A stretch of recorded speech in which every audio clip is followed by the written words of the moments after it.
It's a very interesting Good feature morning. for Zoom that it tells you that it's recording twice. First, it gave me like a readout, and then it like a computer talked to me that said the meeting's being recorded. So interesting. Well, it's a new fiscal year for Zoom, and they have a New Year's resolution that they're going to be more explicit about recording. I think it's just voices in your head, Josh. I don't know if we want to. I heard it too, Josh. I heard it too, Josh. The voices. Come on, Monica. You're supposed to.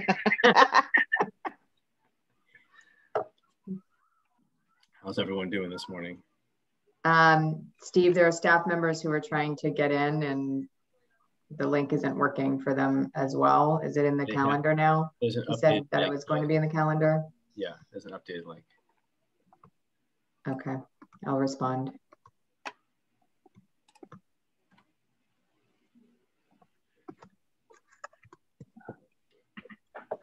Pascal, it looks like you have like a lot of pizza boxes behind you, and that's just how Ops has been surviving for the last few weeks. I do. Excellent. Delicious.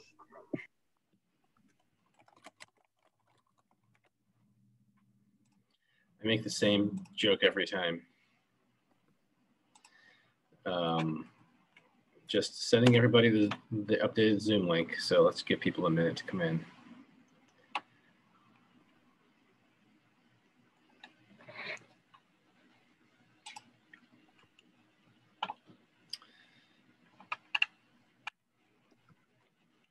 Peter, do you want to call us to order or give people another minute? You're on mute.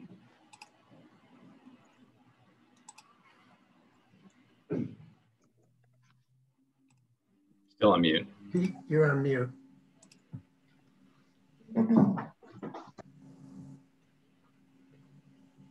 And that, you had unmuted yourself there for 1 second, Pete. Try again.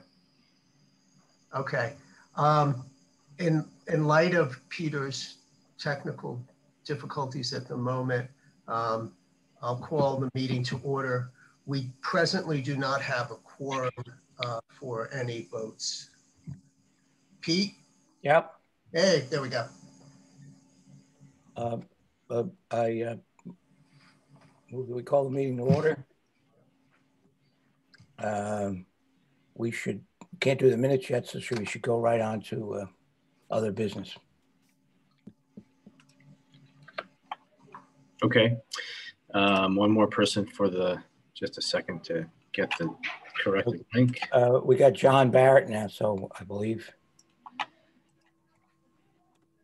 John, is that you? Hi there, it's Teresa. I'm going to patch him in right now. Thank you. So we have 1, 2, 3, 4, 5, 6, no, 5 voting members. So I think we're there. I think that's yep. Yep. So the minutes were late breaking news, but they're pretty straightforward. Are there any comments about the minutes, or can we just accept them? Motion to accept. Seconded. Okay. Any objections?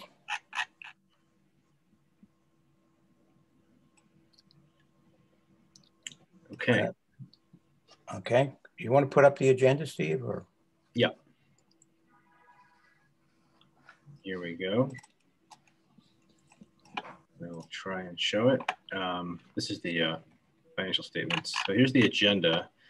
We'll spend time on the budget, and we'll spend time on the dashboard and talk about enrollment, and then some outreach stuff before we get to education data report. I'm not sure even what that is offhand. I made this agenda before the retreat, so I know we'll want to talk about the retreat a little bit as well.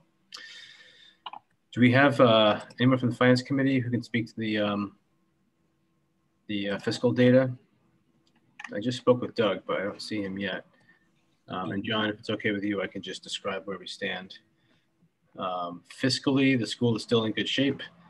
Things are moving along because enrollment for the current year is stable and expenses are in line with projections. So we forecast a small surplus at the end of the year, which is what we budgeted for, and is fiscally in line with our expectations. So that's the current year.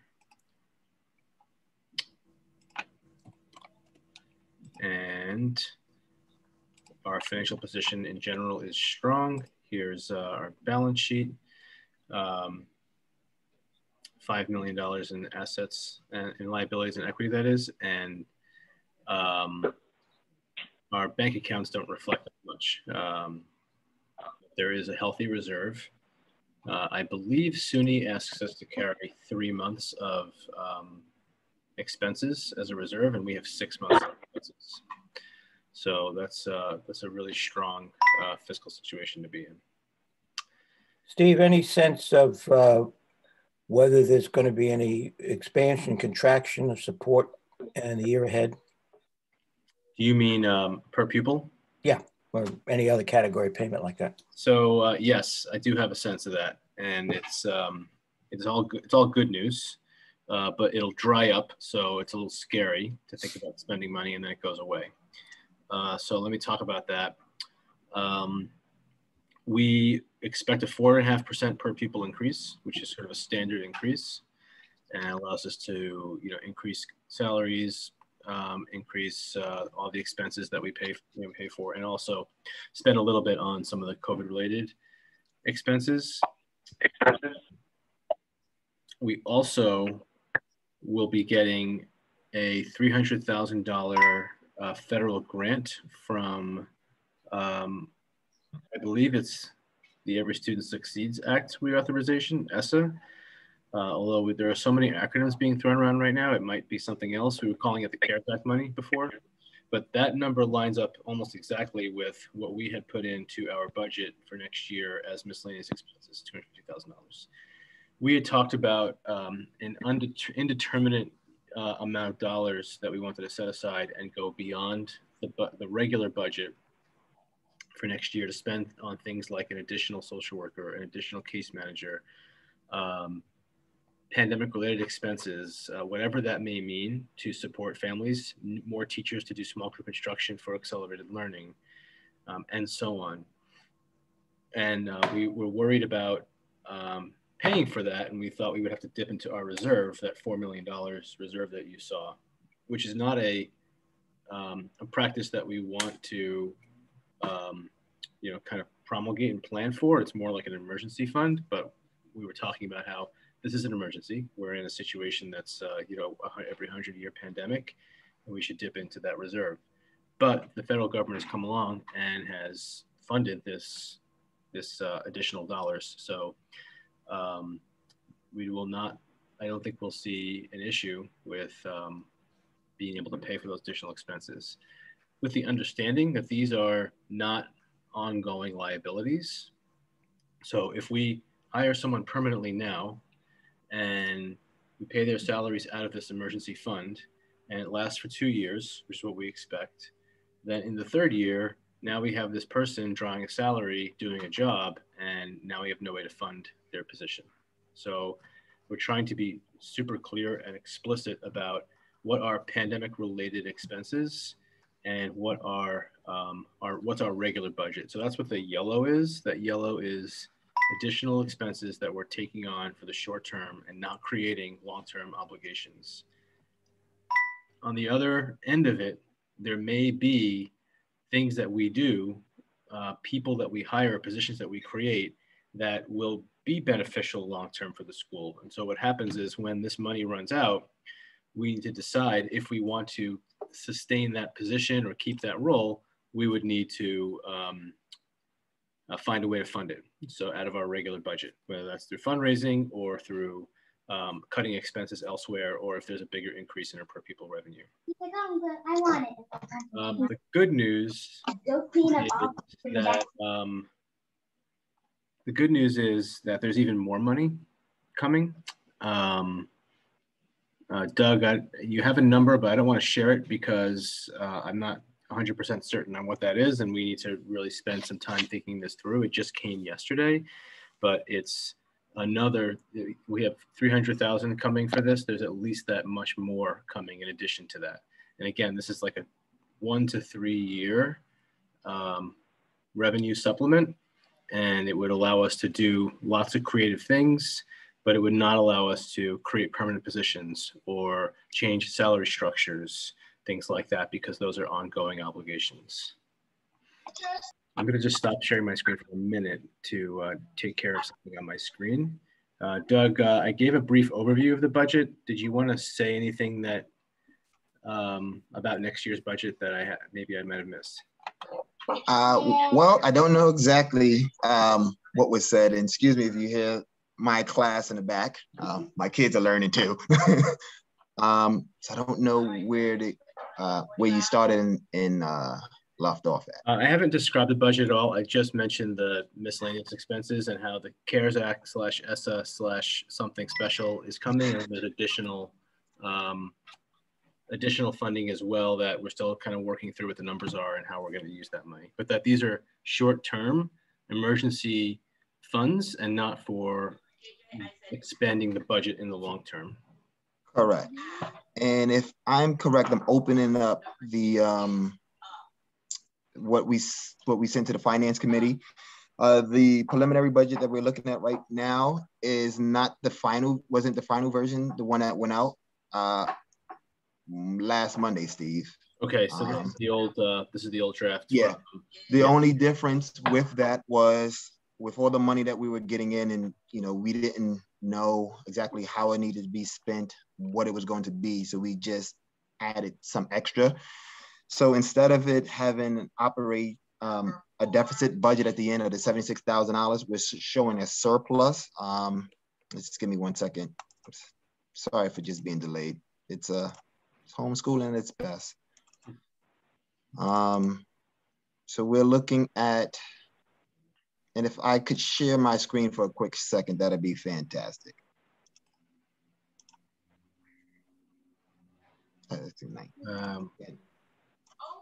Don't know if I can make that. Well, I mean, that's fine. I just made him co-host. Okay. I think it's because I came on first. So Doug, you should be all set now.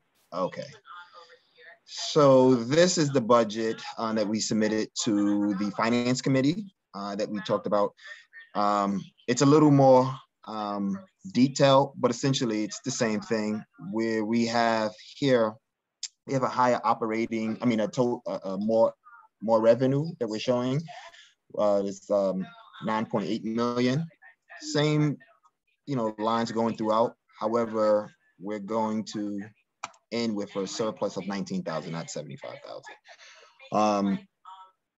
We will most likely, not most likely, we will, but I just didn't want to include it because they are, 2 to 3 year monies that will be disappearing, and there's a possibility we could use them all in 1 year, 2 years, or the 3 year.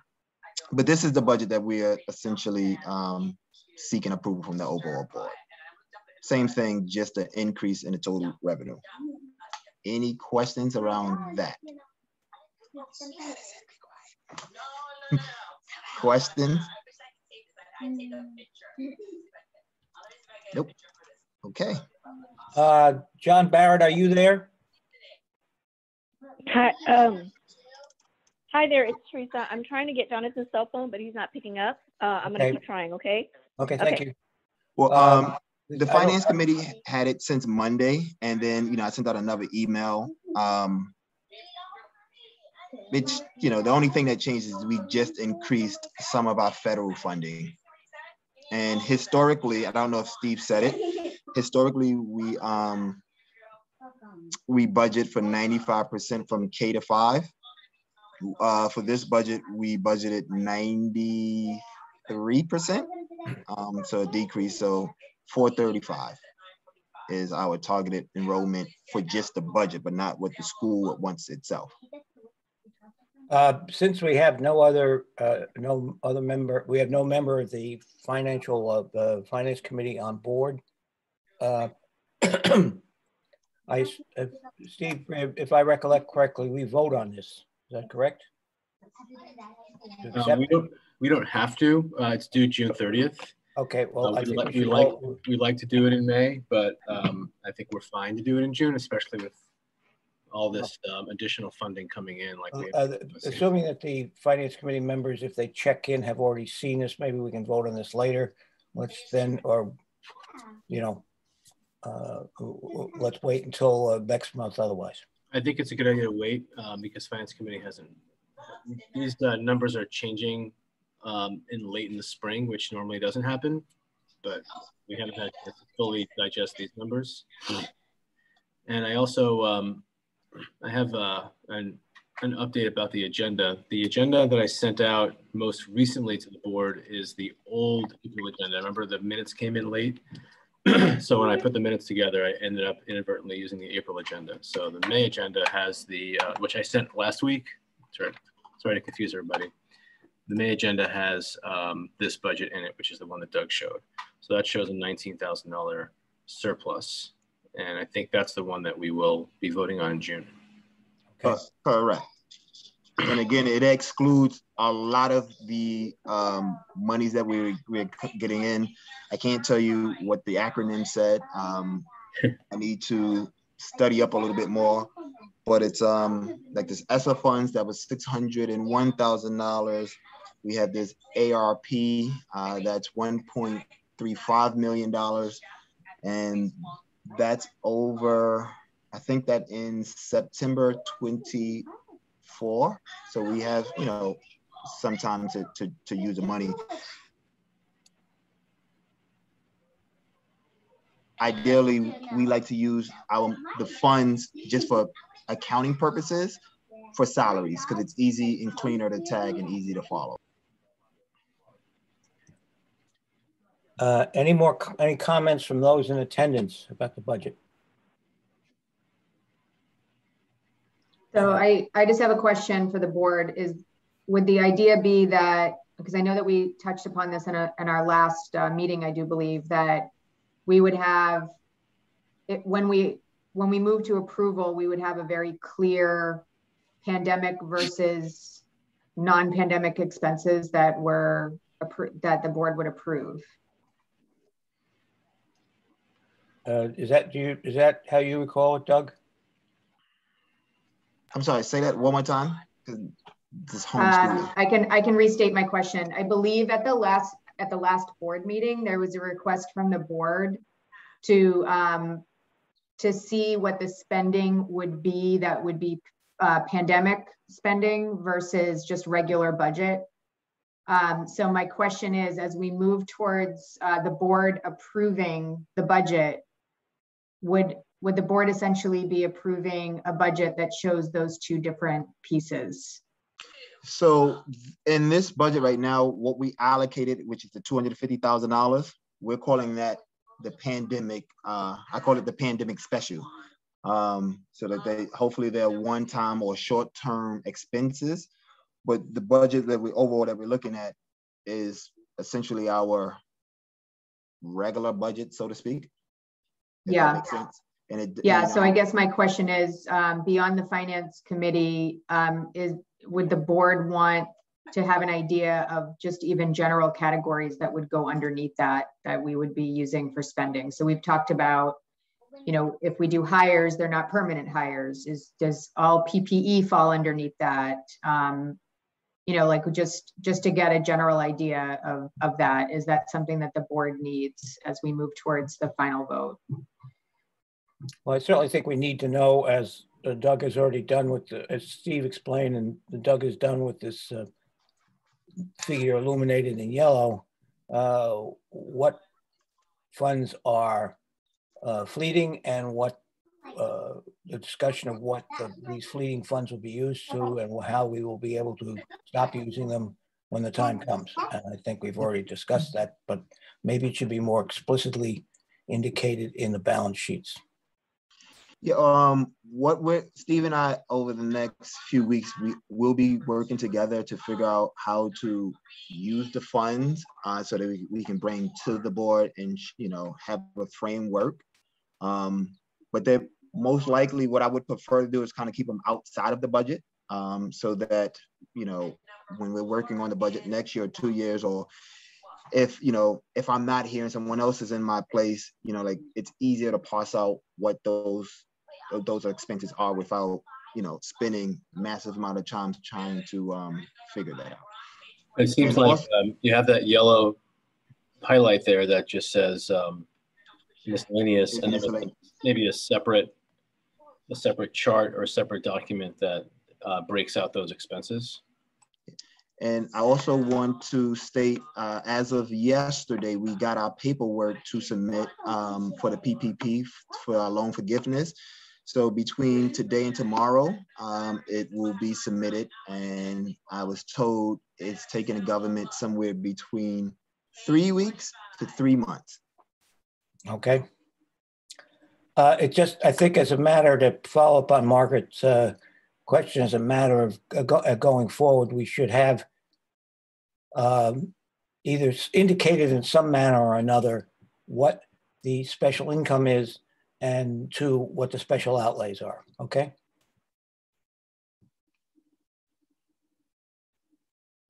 I think we can definitely commit to that, yes. Well, I think we can move on then. Okay. So let's see, any other questions on the budget? Okay, on to the dashboard. So the dashboard's focus is on student recruitment. We do project a lot of vacancies. We projected a lot of vacancies last year at this time, but we project more. That includes kindergarten as the main reason for all the vacancies. There are 30, it's updated to 35. There was some. Steve, if I recall from our last screen, you're projecting an enrollment of 435 for that budget. Is that correct? The budget assumes 435. Okay. Thank you. We have, that's K-5, right, Doug? There's a lot of numbers I'm going to throw around, so it might get confusing. I can slow down. So 435 is the K-5 budgeted number. 504 is the pre-K-5 total maximum number, but that includes pre-K. The K-5 target number, if you will, is 468. So there's 33 seats. That is sort of the cushion that's built into the budget as, you know, as a hedging, so to speak, to make sure it's conservative. So if we have every kid over those 33 is an extra seat in terms of the budget. But we don't have 33 vacancies projected. We have in these grades over 110 vacancies. So that's what the work is right now. Jonathan, are you on? Apologies for the late dial-in. Jonathan, are you on? Yeah, I'm on. Okay. Hey, John, welcome. We just went over the budget. Sorry being so late. We just did budget talk. We didn't vote on the budget. Do you have any? Pete, do you want to entertain any quick highlights from John, or? Why don't you move on, Al? Okay. So just to explain the numbers again, for enrollment, we have a very serious lack of applications right now. It's a top operational priority. There are over 130, maybe it's under 130 now, updating these numbers. These are a couple weeks old. Projected vacancies, and that would be existential for the school. It's a situation we have dealt with before. These projections are really conservative. They assume that people will leave and people won't show up at numbers that are the worst possible numbers. So far, in our tracking of students returning, we've been able to reach and get information from about half the students and of who's returning and who's not for the fall. And the numbers look really good on that end. We're worried about kids moving away and leaving the country and so on, and that's happened, but not in droves. It's happened in a trickle. So we have concerns about citywide drops in enrollment and school having kids departing. And I think you heard Jill say at the retreat that there's a school with 30% of the kids left and moved to a different country, and that hasn't happened at our school. The remote learning has definitely been a factor, and that may mask some of the attrition that may continue or may spike for next year, because we've had such a consistent and stable remote program that even if you're abroad, you can access it. But we should take care of that problem by hammering out like who's returning and who's not based on all these calls that we're making. So the mix of kind of questions or topics to worry about when we're thinking about recruitment right now are to review who's returning and who's not. And right now we have partial information, but that seems to be going pretty well. the number of applications that we have, and that's where our big challenge is, that's where our big deficit is, and making sure that those new applications are students who are serious about staying. And that also seems like it's pretty typical right now. The number of kids coming in compared to the number of kids who move through the process and actually like complete all the paperwork and purchase uniforms and so on doesn't seem to be any different than it has in years past. So the key factor out of those three is the reach, number of people who are applying and who are learning about our school. So that's where our focus has been. So we're trying a lot of new things, some things we've done before, some things we haven't done before, some things we've done before that we're doing more aggressively. We're attending community meetings. We've got another mailer out that should be hitting mailboxes this week. We've got a big event coming in a few weeks, and I don't know that we'll get any big numbers of kids, enrolling at that event, but just getting our name out there through advertising for the event and generating a lot of goodwill in the community and a lot of positive feeling. And then we're trying to work on that last aspect of converting new kids to enrolling by being more, I guess, communicative and consistent with the new families who enroll than it has happened in the last couple of years, where we haven't been as prescriptive with, when you get your paperwork done, we're going to give you a tote bag so you can, as a gesture of appreciation and member of our community, so you can walk around and have our logo, but also feel like a positive experience so that you can tell your friends about, hey, like the school is really excited to meet my child. Margaret, did you want to add anything about recruitment efforts? There's just a lot of things going on. I won't go into all the details, but it's definitely the top issue. No, I just agree. I think it's a top issue, especially for the younger ones. So, we've got to fix this. And I do think in having a lot of conversations with you, Steve, that's definitely possible, but we have to, we really need to work on this. There's no question about that. Things that we're planning that we haven't done yet, but we've been working on is, number one, getting the word about our college track record out there, which we talked about on Saturday. But now that we have like the graduations coming in, we know that that's a concern for a lot of the families in the community, that they want their kids on track for college. And they want to go to schools that will promulgate that. So we're going to be sharing information in the community through flyers, through our messaging and so on about our college graduates. And we're going to do a little bit more like kind of on the ground canvassing, putting up flyers with QR codes for those who are digitally inclined, which according to Doug is everybody. But also you can tear off, that's an old fashioned thing, tear off a slip at the bottom and learn about our school. But the flyer would say like, we're getting kids into college and through college. Yeah, I guess oh, sorry, go ahead, Pete, I'm sorry. As I said before, and I second Margaret's remarks very strongly. This is dangerous and short term, and we don't have a lot of time to deal with it. So that please keep the board well informed, as I know you will, even more often than weekly if necessary, if there's a major jolt one way or the other. And I think the college thing is a very, very good thing to play on. Yeah. It's an impressive fact in our behalf. Can I ask a question?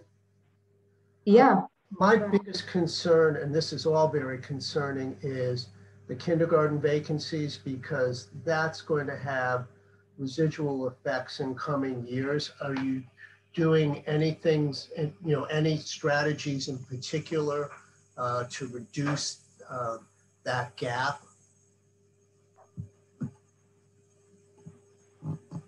Well, kindergarten is the main entry point, so there's no getting around it. It's always been the big focus. The only thing we're doing that's specific to kindergarten is doubling down on our pre-K daycare connections, which were kind of stilted this year because of the pandemic. Some of them were closed. All of them had no visitors. So we usually have a staff member going to take a tour and visit the pre-Ks and present about our school. We didn't do that this year.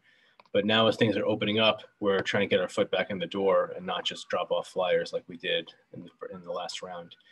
I mean, that fact alone could account for much of the drop in kindergarten applications. I don't think it explains the main reason, because we wouldn't expect hundreds of pre-K or daycare applications. We would expect dozens, and we have access to hundreds more kids in our local community that have applied. So we know that it's a combination of the daycares and other, kind of getting the word out about our school. Are the daycares Zooming, Steve? Generally, we haven't had any Zoom, no. There are daycares that are closed, and there are daycares that have been doing small group in-person daycare all along, but they haven't allowed any visitors.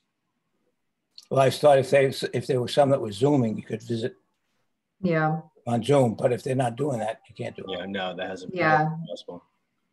I mean, I think one other thing that we need to keep the ball in the air, and it's certainly something that we've been talking about as a management team, but I don't know if the folks on the call have seen the articles that just came out about the city not having a remote option for next year.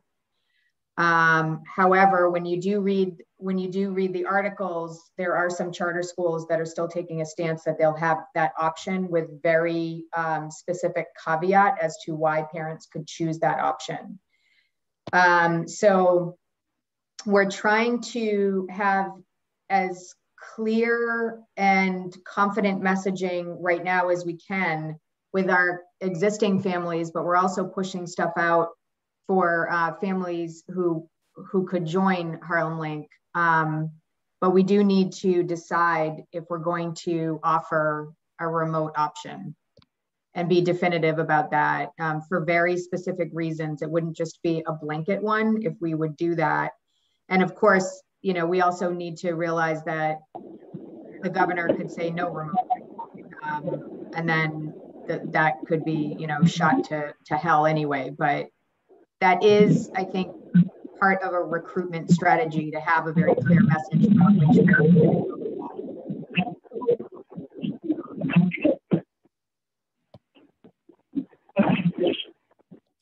right now, what we've said to Echo Margaret is we are exploring a remote option. We'd like to offer a remote option, but we're waiting to hear more information at the state level, which is true. We all saw that article that said that some charters are offering a remote option, but I don't know that anybody can say definitively that they're offering a remote option, because they, like Margaret said, they may be shut down from doing that. So we are being careful not to overpromise, but at the same time, keep that value in mind that we would like to offer that possibility. We know that some of our families this year already have asked for a remote option for the fall. And we saw some news reports where most people were so excited about coming back to campus, but there were news reports of people saying, what am I going to do? I can't imagine sending my kid back in yet. We know that a lot of our families and people in our community feel the same way.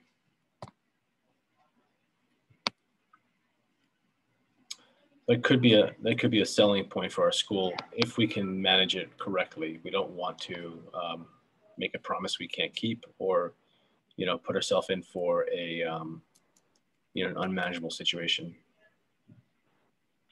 Steve, just let me try to understand what you're saying is we want to offer remote learning, a more fully available, more flexible remote learning, because you think that'll help enrollment. That being said, you confirm that puts us at risk that if the powers that be decide that remote learning is no longer a fulfillment of our obligations and has to be sort of cancelled, then we'll lose a chunk of revenue. So that's a correct understanding of what you're saying? Yeah, we could lose the revenue, or we could just engender, negative, negative feelings in the community if people still commit to our school, but then they expect to learn at home. Now they come in. Okay, but I mean, again, if the state uses its power to tell us what to do, then that's clearly not our fault. But So here's the question: how much does it cost? How much incremental cost is there in providing extensive remote learning? If in the current setup, it's not a whole lot. I mean, we pay quite a bit for Zoom, but in the scheme of the budget, it's not very much. That's the main difference in expenses. The problem comes in if there's an awkward mix. You know, if you have a few Zoom kids, then it's not expensive because you can pool resources to have a teacher teach a number of kids remotely. But if you have like a 50-50 mix, then you've got to have dedicated people teaching both on campus and remote. And that gets expensive because you have to add more staff. Okay, so is there any downside in us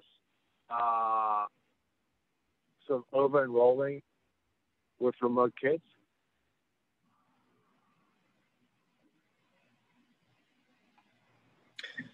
So you're saying it's almost set aside a separate cohort, so to speak, of remote only, and think of them as sort of outside of the regular pool of students. Yeah. And go above and beyond the numbers. I mean, it's something we haven't considered, but I don't see why we couldn't do that. But then we run the risk of, if there's an executive order that there are no waivers for remote learning, the families who chose all remote, they have two options: homeschooling, or they need to get their kids into a school. Yeah, agreed. And so we'd probably assume that only a small fraction of them will actually then want to would then end up actually coming in person. And so and we may have to accommodate that because we have sort of 8 to 12 kids who elect to be remote for the school year per grade, and assume that if something happens, then whatever 3 or 4 of them show up at school, and we have to accommodate sort of 2 per class, something like that. And that's something that we may just have to do. But it seems that we can go down that route, and other schools are not offering that option with the same amount of flexibility. That could be a way for us to get us to our total enrollment numbers by exceeding our target in some grades and potentially underachieving in others. So I think though we also need to really look at what the CDC and ultimately the state and DOE guidelines are for distancing in the classrooms, because we always have to be stewards, we always have to think of the worst case scenario, and the worst case scenario is the best case scenario, which is that we're fully enrolled. But then if we have this cohort and they decide to come, the guidelines might not be able to accommodate them, but yet I don't think legally we can discharge them from our school. Once they're enrolled, they're enrolled. So then we create another issue where we have to find space, we have to hire more teachers, so we just have to think about that as well. The remote teachers, I guess, could become the teachers, but we just have to be thinking about that. Yeah, but I mean, again, if enrollment looks like the way it's going to be, we're in a disaster scenario. So I know you're saying let's keep thinking about it. We've got to make some decisions really, really, really soon, in days, not weeks. And you're talking about best case, worst case scenario. Our bad case scenario right now is pretty freaking disastrous. So our choices aren't great. And we can't be trying to achieve perfection because we're not in a wish list business. The enrollment's awful. And if we can get guys remote, we got to get guys remote because everything helps. And it may not be the ideal plan, but our ideal plan left Dodge a long time ago with our poor numbers. I think we don't a luxury of thinking. I mean, again, that's my opinion. Looking at these numbers, it's worse than we've been in the past. We've lost sourcing because of the pre-K being down, and so we are planning COD already. And just talking about and thinking about it, those days are very, very numbered. At least that's my view. I mean, Pete, I'll put it back to you, but this thing continues scares me. It scared me for years. We found ways to get around it, but this year looks worse, and the backup plans seem worse. Tanya, as usual, you're being a really stark realist, and I think that's really important. The bureaucratic ins and outs of the idea of having a sort of a second Zoom school next to the live school. First of all, Margaret and Steve, do you have any guidance yet of how your classrooms have to be organized when you go back to real school? Can they be organized as they used to be, or do they have to have some sort of distancing? That's right now, but we hear yes distancing, but maybe not distancing. So that's okay. That doesn't surprise me. Yeah, I'll echo that. It's right now they're saying 3 feet, but who knows, anything could change by September. And they're still saying also masks, but again, that could change by September. I just want to say one more thing about John's idea. I think it's super creative and it has a lot of potential. I just want to observe that the biggest risk is not that we'll have too many kids and then have to accommodate them on campus, as he pointed out why that is not a big risk. But the biggest risk is that we create an expectation among our current families that it's a remote learning free-for-all. In other words, I think the reason why the city is making this push to come back on campus, or one of the reasons why, is they've lost a lot of kids in remote learning. And I think we've lost some kids. I think we've been more aggressive than the whole city's been able to be. And we've, been able to we know where kids are, but we do have kids with poor attendance, and the attendance is worse than it has been when it's on campus. And there's no telling that if we open the floodgates and say remote is, we have a whole remote school going, that we're not going to have the same issues where the students who live farthest away, who have always had attendance issues, will have even worse attendance issues. We'll have to deal with the connectivity problems. And in terms of overall learning, we'll see a deficit compared to where we are. There will be some families who will make good decisions about their kids and keep them home and be able to support the remote learning. There are others who will have medical needs, and that will, be a better option than coming on campus while this pandemic is still happening. But I'm worried about the segment, and I don't know how large it is, of families whose kids will not be able to engage. We see a lot of kids that we are in the tier 2 and tier 3 category right now of attendance, and we talk about them every day. We try to take steps every day to bring them online, but there's a struggle. And so, right now the city is giving us a way to have almost a forced accountability. Like, you've got to come on campus, and we can determine like very limited reasons why you're not, you're in that remote cohort. But if we open that up, we could create separate problems in our community. That's my and I think the other part too, Steve, and you had said this earlier, is the is staffing, and that was a real issue for DOE in hybrid too. You need like almost doubled or tripled the number of teachers for one classroom.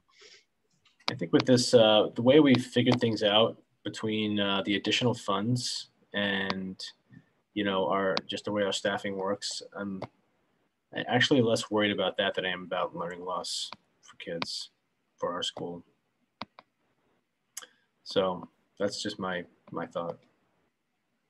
Well, I think as John pointed out, we don't have a lot of time. As you look ahead, I think you have to keep this idea in the back of your head. When we look at the numbers next week, if they're not much better, maybe we go this way.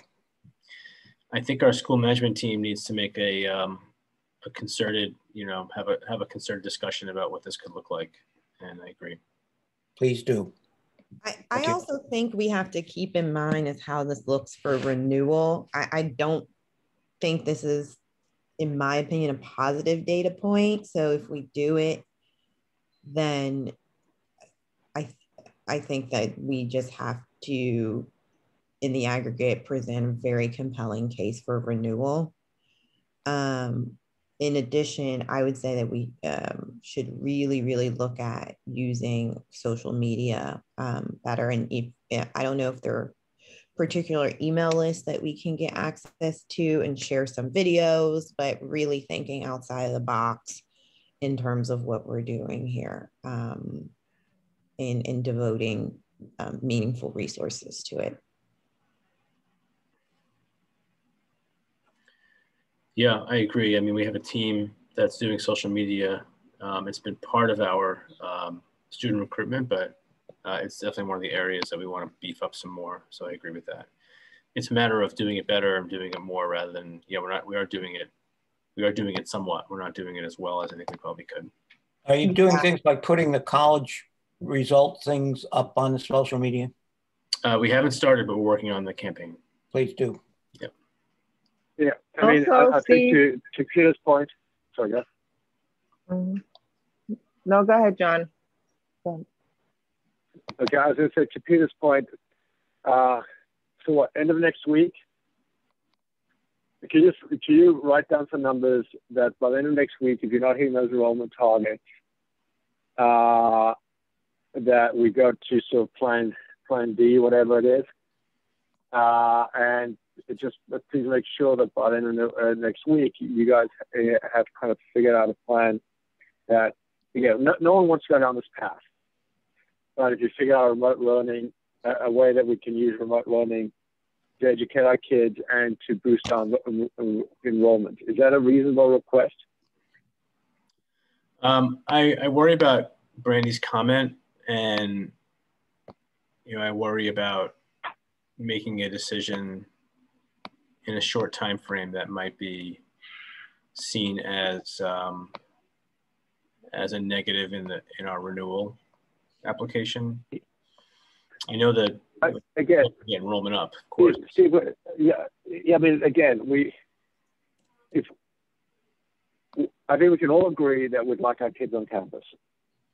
Okay, so you think that's the best thing for them. I think we can all agree on that. But if the school's not going to be viable with that level of enrollment, then there has to be an incremental plan. And so, yeah, I know again, it's quite clear to know what we prefer, but so the question is, by end of next week, do you think you can put together a plan that works? And so that's point one. Do you think that's possible?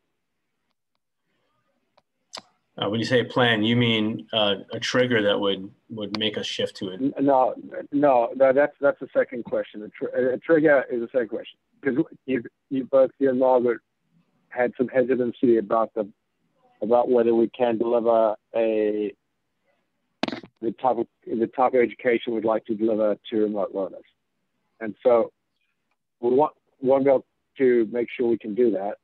And then and we'll come down in parallel with trying to boost enrollment, but we don't want to be here at the end of next week and have no fallback plan.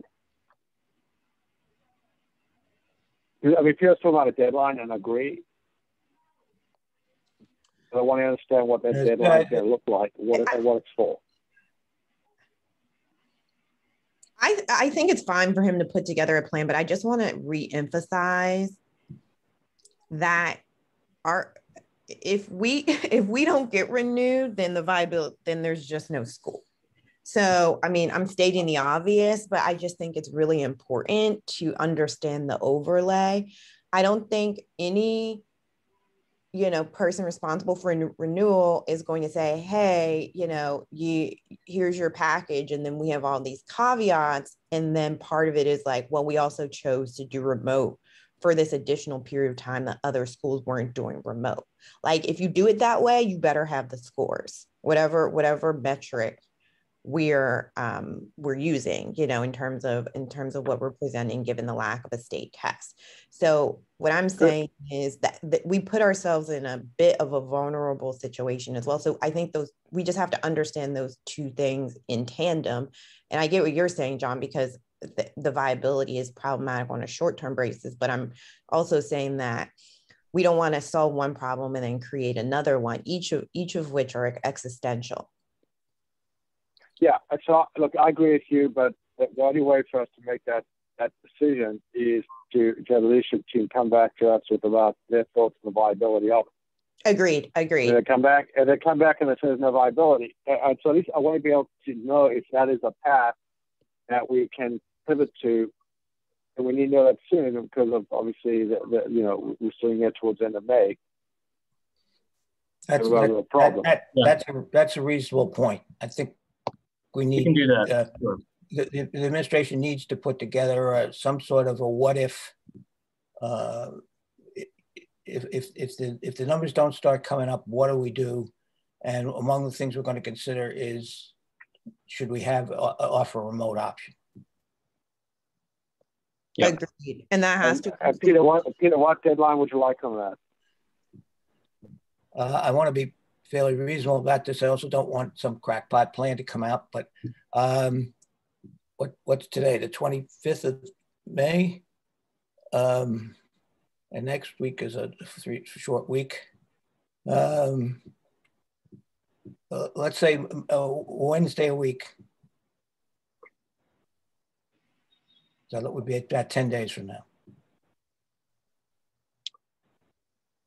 We can, we have team meetings on Wednesdays, among other days. So we can do we'll come back to you on the Thursday of next week. So June 3rd, 4th, whatever that is. Yep, Thursday will be 9 days from now. Yeah. 3rd. Yeah. Okay. And Steve, I just want to say for the record that regardless of how this shakes out this year, I really think that attention needs to be paid once we get this class in the door to a really sustained, long-range strategic plan around not finding ourselves scrambling in the spring. That we really have to do a far better job, and this has to be a year-long process. Agreed. Margaret and I have some thoughts about advancement that we'll be sharing with the executive committee along those lines at the next meeting or even before. Great point. Shall we move on, please? Yes. We're short on time. I wanted to spread the word about this event that we're having on June 12th. So the spring fair, we're coming together in person in the yard. And while we're at it, we can talk about graduation as well. So we'll be sharing some shareable media in the next hours or next days. The idea of the spring fair is to have a positive, good time, celebrate the comeback. That may be a comeback with remote options. It'll be June 12th, a Saturday from 12 to 4 p.m. We'll have music. We're going to have vendors. We're going to have a whole fair. Are you going to have good weather? That's the plan. Yep. We're making some calls to the upstairs about that one. And it is rain or shine. So if there's rain, it won't be pretty. But we're hoping that even just the publicity will engender goodwill, and we'll be able to unveil our mural, which is now complete and looks really awesome. And we'll be sharing about that as well. Oh, I got to walk over. I'll walk over later today. Go check it out. And take a gander.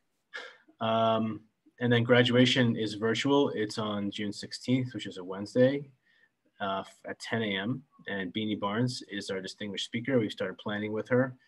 She seems like a real inspiring choice, and she's going to be great for our kids. And then we're doing a reception in person a couple of days later for our 5th grade for our graduates in the schoolyard.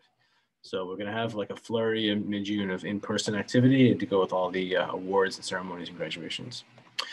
So we wanted to spend the last time on 2 things. One is talking about the outreach and the school outreach plan, and then about just debriefing about the retreat that we went to over the weekend. So Voika, do you want me to turn it over to you and talk about the developing plan and where we stand? Or would you want me and Margaret to talk about it? You guys can do it. So Margaret, jump in if you like, but essentially the idea is to organize all of these different activities that we've been talking about around some goals and around some just common elements that we're going to sustain every year, having everybody on the board and key people on the staff be involved in spreading information about the school, listening in the community, joining meetings, just generally being a better part of the community than we have been in the last period of time. It was definitely part of the original founding vision of the school, and we've strayed away from it as the school has grown and as we've had a little bit of dilution of that work from me and Margaret as co-founders. So we're asking board members to share their connections, and we want to start small by having trustees represent the school in a concerted way at some point in the coming time, and defining what that commitment is. Go to a community meeting once in the spring semester or once in the summer, something like that, or attend an event, and eventually to do more of that and to have board members give up their time by incorporating what they already do in their communities and maybe learning about new activities too in the community. And that this brings resources to the school, it brings attention to the school. We've started spending more time at community meetings as a staff as part of the student recruitment initiative because it dovetails exactly with the student the outreach committee. Margaret, anything you want to add, or Voika, anything you want to add?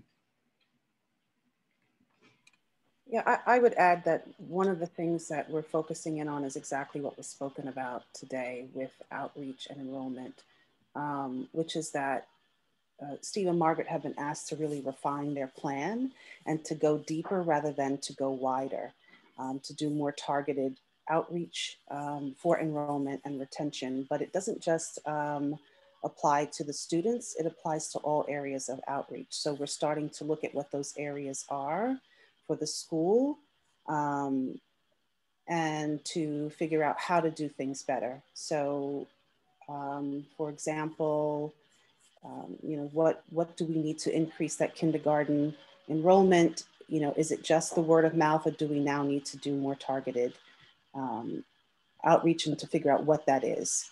And we've asked Steve and Margaret to put together their team and make sure everyone's roles are clearly defined and that the team is collaborating. So there's a lot of sort of that foundational work, I think, going on right now on the school side. And then on the committee side, you know, we are taking a look at how does the board really participate in this outreach, and what does the board outreach look like versus the school outreach. So we're working on both the school-wide sort of oversight plan, and then Steve and Margaret have been asked to, they've been given sort of an outline to start really digging in on what the school side looks like. So we're not jumbling it all together, but really digging deeper into each side. Thank you, Voika. This is an impressive program, and I think one of the things that strikes me, which of course has always been the case, but sometimes we lose sight of it, is that we're not recruiting children here. We're recruiting their parents. And sure, the children can, a 5-year-old can display some enthusiasm, some of them have some effect on the parents, but we have to contact the adults in the neighborhood, the adults in the community. Agreed.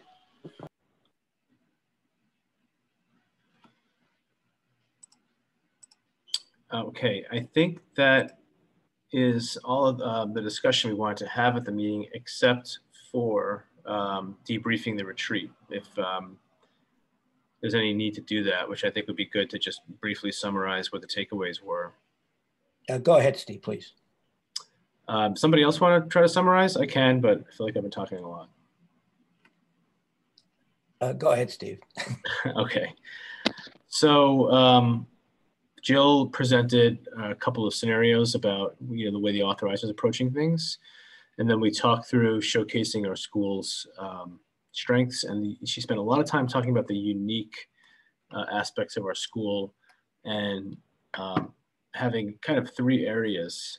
We need student achievement results. We need to meet our accountability plan expectations, which, pandemic aside, we've been on track for, and we now need to make the case separately for how we're handling the pandemic and how we've been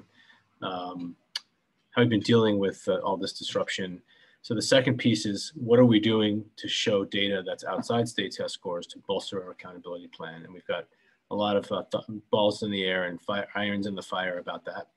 And the third thing is the unique elements of our program. So really highlighting those. She cited the alumni data as really powerful, and I agree. And all the things that we do and we've been working on for the last 3 to 7 years in improving in the school. And showcasing those as part of the renewal. Does anybody have any additional comments or questions that came out of the retreat? One of the things that I think we can also showcase better also falls in Marianne's territory, which is our relationship not only with our own pre-K programs, but our relationship to other pre-K programs, and show how we care about kids from day one in the community. Yeah, we do little things to give books to a partner clinic that shares them with new moms so they can read board books to their babies that may not be able to afford. And we had a little toddler literacy hour before the pandemic, and we want to do that again once we're back in campus and safe to do so. So I agree with that. Any other thoughts or questions that came out of the retreat? I'm going to make a snide remark. The amount of verbiage could be substantially reduced the next time we do this. I don't mean this meeting, I mean the retreat. I think we got off on long tangents that could have been reduced a bit. That's never happened before. Never. I'm largely blamed for that, and I apologize. Not much, John, you're not much responsible. Okay, I think that concludes our meeting. And unless there are any last comments or questions, and Pete, do you want to wrap us up here? Thank you all. I move that we adjourn. Do I have a second? Second. Anybody object? Thank you all. Have another lovely day. Okay, thank you, and we'll keep you posted about recruitment. Please do. Hourly. Hourly.